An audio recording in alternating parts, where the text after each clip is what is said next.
Sebuah penemuan yang benar-benar luar biasa baru saja menghebohkan dunia sejarah, sebuah surat kuno dari seorang Romawi bernama Aurelius Lentulus yang memberikan gambaran mendetail tentang Yesus Kristus. Lentulus adalah seorang saksi mata yang mengenal Yesus secara langsung dan sering mengirim laporan kepada kaisar di Roma, karena pada saat itu mereka diwajibkan melaporkan segala kejadian penting kepada penguasa. Banyak karya seni dan lukisan di seluruh dunia menggambarkan Yesus sebagai seorang pria berkulit putih. Namun asal-usul gambaran ini ternyata berasal dari periode yang lebih modern. Salah satu gambar Yesus yang paling banyak direproduksi sepanjang masa adalah Kepala Kristus, karya Warner Salman, yang dibuat pada tahun 1940. Salman, seorang mantan seniman komersial yang sebelumnya membuat seni untuk kampanye iklan, berhasil memasarkan gambar ini secara global dengan cara yang sangat cerdik.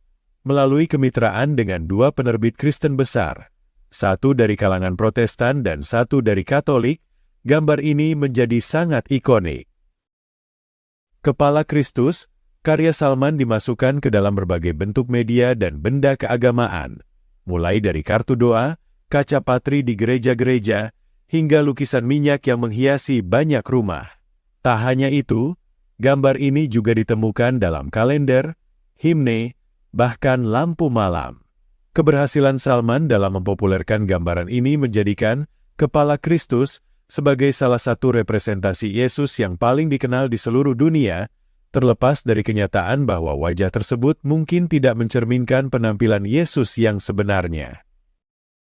Dengan pengaruh yang begitu besar, gambar ini bukan hanya menjadi ikon, tetapi juga menimbulkan pertanyaan tentang bagaimana citra Yesus dibentuk dan dipersepsikan oleh berbagai budaya dan generasi. Sejarah di balik Kepala Kristus menunjukkan betapa kuatnya pengaruh seni dan media dalam membentuk persepsi kita tentang tokoh-tokoh agama yang sangat penting. Namun, yang menarik adalah kenyataan bahwa Yesus Kristus yang sejati mungkin sangat berbeda dari gambaran yang kita lihat sehari-hari. Berdasarkan sejarah, Yesus kemungkinan besar memiliki mata coklat dan kulit yang lebih gelap, mirip dengan orang-orang Yahudi abad pertama lainnya dari Galilea, sebuah wilayah di Israel Biblika. Tapi, apakah kita benar-benar tahu seperti apa penampilan Yesus? Jawabannya, sayangnya, adalah tidak. Tidak ada gambar atau lukisan Yesus yang diketahui berasal dari masa hidupnya.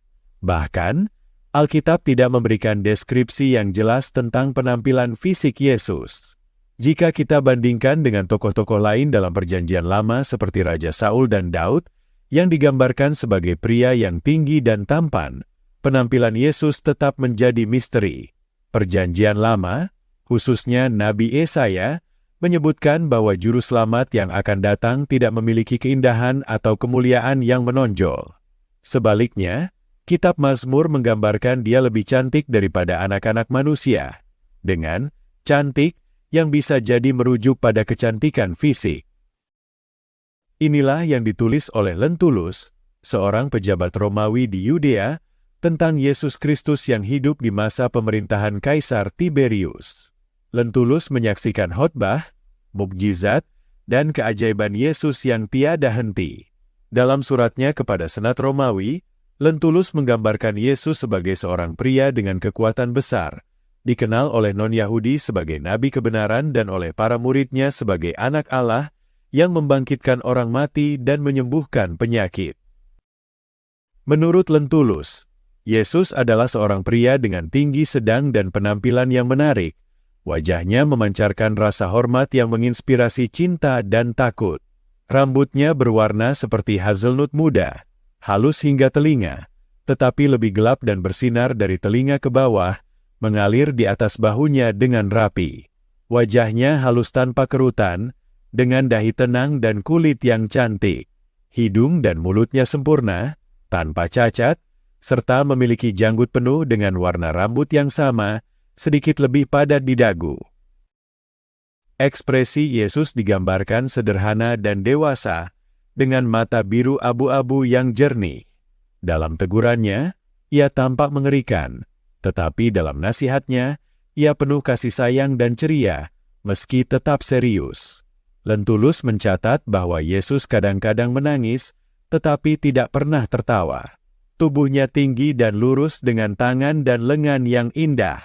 Dalam percakapan, ia serius, tertutup, dan sopan, yang membuatnya disebut oleh para nabi sebagai lebih cantik daripada anak-anak manusia.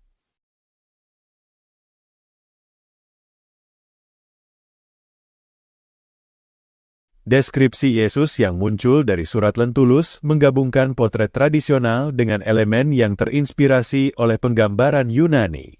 Orang-orang Yunani sering mencatat detail fisik para tokoh penting, termasuk Rasul dan Bunda Maria, mirip dengan cara mereka menggambarkan pahlawan perang Troya.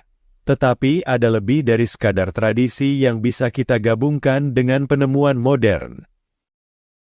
Surat Lentulus bisa diperkaya dengan data yang diperoleh dari kain kafan Turin. Kain ini, yang diakini membungkus tubuh Yesus setelah penyaliban, telah dianalisis oleh banyak ahli, termasuk Profesor Giovanni Giudica Cordiglia. Dengan keahliannya sebagai dokter dan profesor kedokteran forensik, Cordiglia mempelajari kain itu dan mengungkapkan sosok yang luar biasa dari pria di dalamnya. Ini memberikan deskripsi fisik yang lebih lengkap dari Kristus. Menurut Cordiglia, pria dalam kain kafan itu memiliki tinggi sekitar 180 cm dengan postur tubuh yang sangat proporsional. Wajahnya lembut dengan dahi yang lebar dan lurus, hidungnya agak menunduk, dan pipinya besar dan menonjol.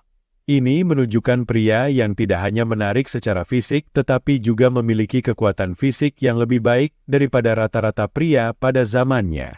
Yang lebih mencengangkan adalah kapasitas tengkorak Kristus yang diukur dari kain kafan ini. Dengan kapasitas tengkorak sebesar 1575 cc dan berat otak sekitar 1492 gram, ini menunjukkan bahwa Kristus mungkin memiliki kecerdasan luar biasa melebihi rata-rata manusia. Kecantikan, kekuatan fisik, dan kecerdasan ini semakin menegaskan citra Kristus yang menginspirasi. Mari kita telusuri bagaimana pandangan tentang penampilan Yesus berkembang dari zaman awal gereja hingga abad pertengahan. Bapak-bapak gereja abad kedua, seperti Justin Martyr dan Origen, sering merujuk pada Yesaya 53 ayat 2, yang menggambarkan Mesias sebagai seseorang tanpa keindahan atau kemuliaan yang mencolok. Mereka berpendapat bahwa Yesus mungkin tidak memiliki penampilan fisik yang menonjol, yang sesuai dengan gagasan bahwa kekuatan Yesus terletak pada pesannya, bukan penampilannya. Namun, beberapa bapak gereja, termasuk Origen, juga merujuk pada Mazmur 45, yang menggambarkan Mesias sebagai yang paling tampan dari manusia. Ini menimbulkan pemikiran bahwa cara orang memandang Yesus mungkin bergantung pada respon spiritual mereka terhadapnya. Bagi mereka yang telah menerimanya sebagai Mesias, Yesus mungkin tampak sangat menarik, baik secara fisik maupun spiritual, karena keindahan batinnya yang luar biasa. Aku adalah Alfa dan Omega, firman Tuhan Allah, yang ada dan yang sudah ada dan yang akan datang, yang Maha Kuasa. Aku telah mati. Namun lihatlah, aku hidup, sampai selama-lamanya dan aku memegang segala kunci maut dan kerajaan maut.